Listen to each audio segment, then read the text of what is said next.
Welcome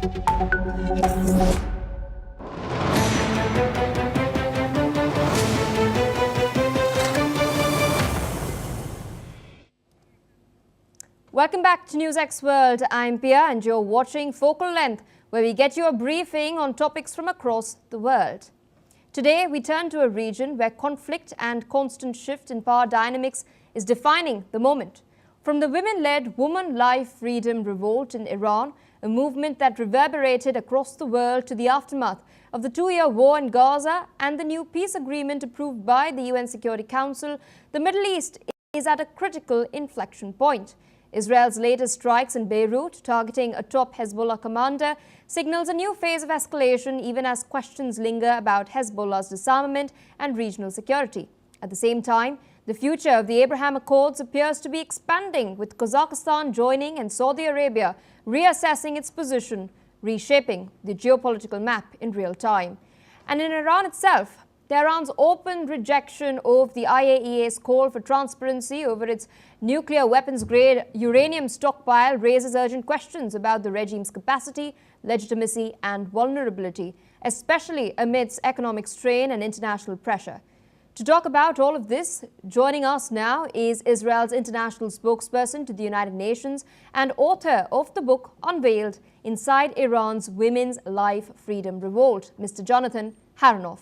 He's a British-Israeli journalist and has written for many international publications. In his role, he represents Israel's position at the United Nations and has made numerous media appearances to discuss the region's geopolitical dynamics.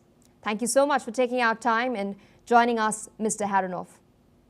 At the outset, could you tell our viewers a little bit about your book Unveiled, which is on the Women Life Freedom Revolt in Iran? What compelled you to pen this body of work, and what message do you wish to send across? Great to be with you, and thank you for having me. There were many motivations behind writing my book, Unveiled, Inside Iran's Women Life Freedom Revolt.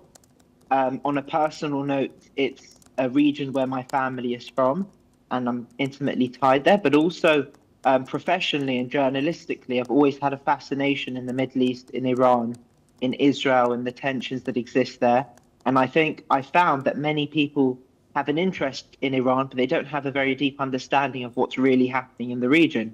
So they may understand that the Islamic Republic currently reigns supreme there. They understand that there's a very damaging and expensive and dangerous nuclear weapons program that the Islamic Republic has been building, that they've cultivated a web of dangerous proxies. But if you ask them who the Iranian people are, what these 92 million people inside Iran are feeling, are thinking, what kind of relationship they would like to have with the West, with the United States, with Israel, people don't know. So I wanted to write a book where I interviewed Iranians on the ground and in the diaspora to understand their experiences under the regime. And the book's writing coincides with this massive women-led uprising that transformed Iran following the killing of a young 22 Iranian Kurdish woman, Gina Mahsa Amini, in September of 2022. Indeed, sir, as you pointed out, Iran's women-led protests did become a historic symbol of defiance. What do you think the world still misunderstands at large about Iranian women and their resistance?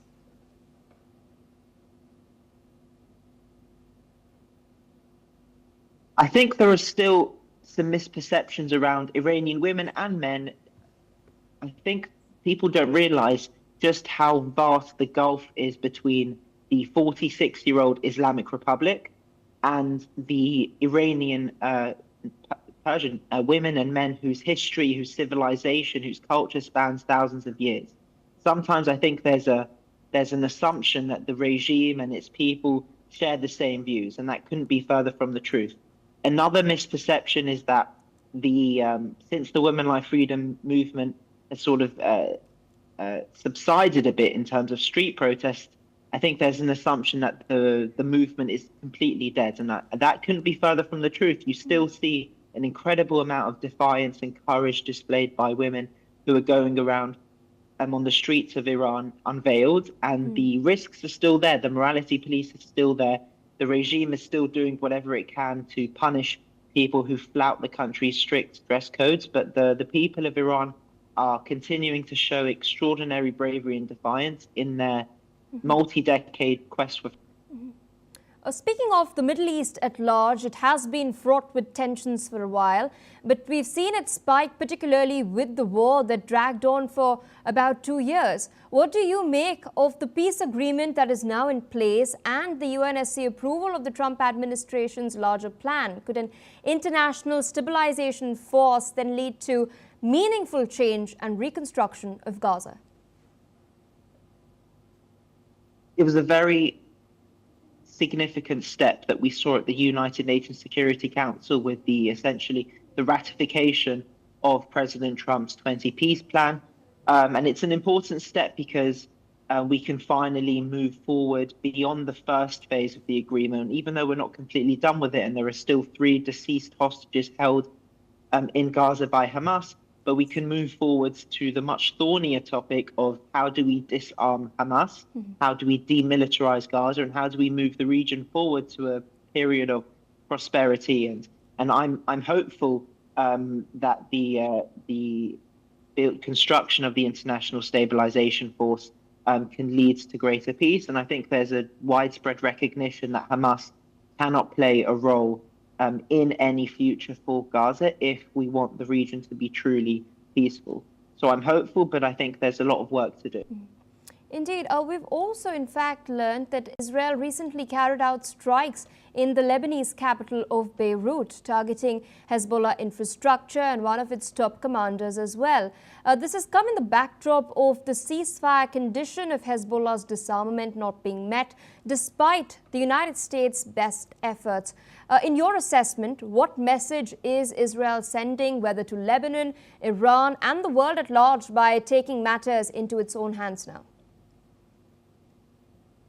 I think the message is clear that Israel is a country focused and dedicated and desirable of peace. But when there are flagrant violations and attempts to destabilize the region and attack Israel, Israel will take necessary steps to defend its own people and protect its territorial integrity. And what we saw with the targeted and precise killing of the Hezbollah chief of staff was exactly that. This was a person who was hell-bent on the reconstruction and rebuilding of Hezbollah. He was a person with American-Israeli blood on his hands, with a $5 million bounty on his head. And if the Lebanese government weren't going to address the significant threat posed by individuals like him, then Israel had to take limited steps in order to prevent any threat on Israel's border. But Israel is committed to peace, committed to the ceasefire understandings that are currently in place. But when it will also take necessary steps to enforce those agreements when there are violations occurring. Speaking of peace efforts, do you see a scope for the expansion of the Abraham Accords? This month itself, Donald Trump announced that Kazakhstan is joining the Accords. There were also murmurs that Saudi Arabia is eyeing the same as well. However, the latter did decide to separate its defense dealings from the Accords. What is your assessment? These are very positive steps indeed. And I think it's a signal that we are moving slowly beyond this period of conflict and animosity and hostility in the region that was very much orchestrated by the Islamic Republic of Iran and its proxies, including Hezbollah and Hamas. And I think now that Islamic Republic's proxy force has been defanged and the ring of fire that it erected around Israel has been pierced, we can move forward to a period where nations once again, like we saw on October the 6th, 2023, are beginning to talk about expanding the Abraham Accords, joining the Abraham Accords, and not just nations in the Middle East, as you rightly pointed out, nations beyond the Middle East that are buying into this vision of mutual collaboration, trade thing. These are very positive steps that will help create a much more positive Middle East for everyone.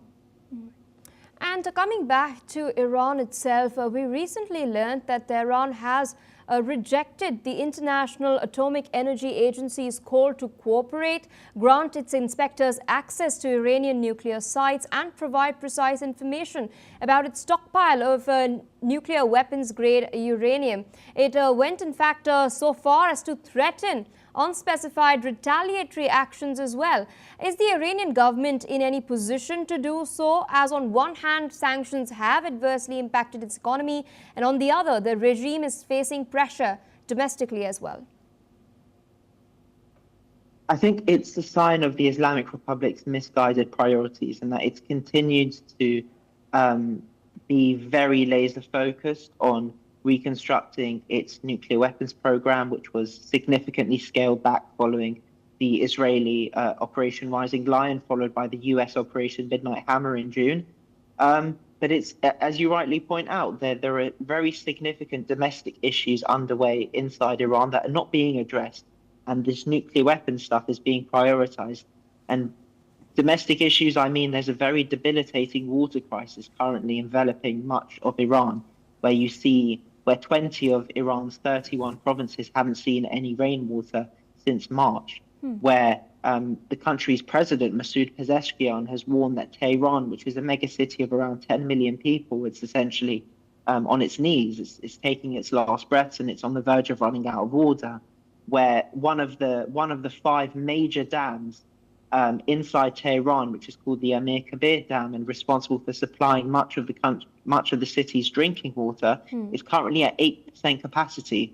And these are very, very serious issues, existentially threatening issues that are threatening the lives of ordinary Iranians. And instead of addressing these issues, which are a result of decades of corruption and mismanagement, the Islamic Republic seems to be focused more on arming itself, focusing on this nuclear weapons program, trying to rearm its proxies. And the people of Iran are noticing, and that's, I think, why there's so much resentment and animosity towards the regime by the people, because the regime is not addressing their very, very serious grievances. All right, with that, I'd like to thank you, Mr. Jonathan Harounoff, for taking out time, speaking to us on Focal Length today, of course, sharing your perspective and analysis. With that, viewers, it's a wrap on this episode of The Focal Length. For more international news and updates as well as perspectives, stay tuned on NewsX World.